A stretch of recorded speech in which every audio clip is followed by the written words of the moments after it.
You're listening to KSG Podcast. This is a short, crisp, concise, exam-oriented, edited editorial for civil services aspirants. In this podcast, we are going to talk about Russia's new nuclear missile Sarmat. Source for the content is Aman Singh Chhina's article for the Indian Express.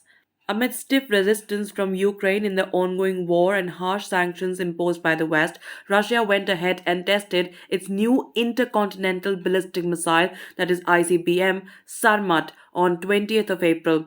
The Russian president said the test would make Russia's enemies think twice.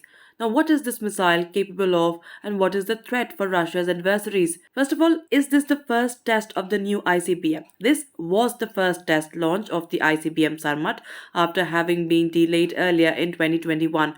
For reasons not known to the public, the test was pushed to December 2021 and then to April 2022.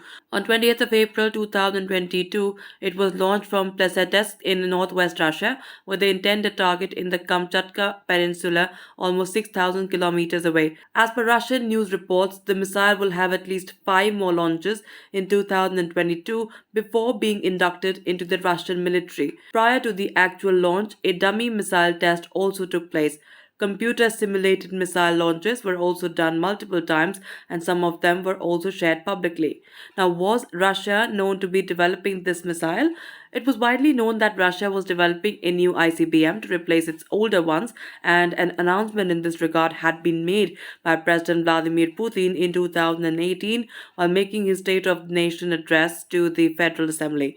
He had stated at the time that the 1st Regiment, fully armed with Sarmat ICBM, will be operational by the end of 2022.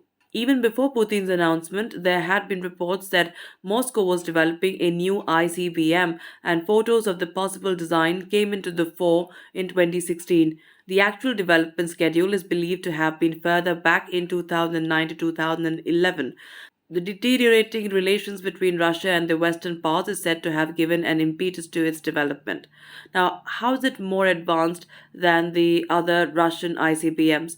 The RS 28 Sarmat, NATO name Satan II, is reported to be able to carry 10 or more warheads and decoys and has the capability of firing over either of the Earth's poles with a range of 11,000 to 18,000 kilometers. It's expected to pose a significant challenge to the ground and satellite based radar tracking systems of the Western powers, particularly the USA. The 10 warheads are multiple independently targetable re entry vehicles, and each has a blast yield of 0.75 mt. The Sarmat will also be the first Russian missile which can carry smaller hypersonic boost glide vehicles. These are maneuverable and hard to intercept. The upgraded electronic countermeasures, guidance systems, and alternative warhead carrying capacity makes the RS-28 Sarmat ICBM more lethal than the R-36M Voivoda ICBMs currently in service in Russia. Some reports say that while the height and weight of Sarmat ICBM is the same as in the older one, it has more speed and high throw weight. However, the Sarmat is a liquid fueled missile as compared to US ICBMs, which have moved on to solid fuel systems. Regardless of the different propulsion system, the Sarmat is supposed to pose a significant threat to the US missile defense systems. Now, who is it named after? According to a report by news agency TASS, the Sarmat is named after nomadic tribes that roamed the steppes of present day southern Russia, Ukraine, and Kazakhstan in the early medieval period.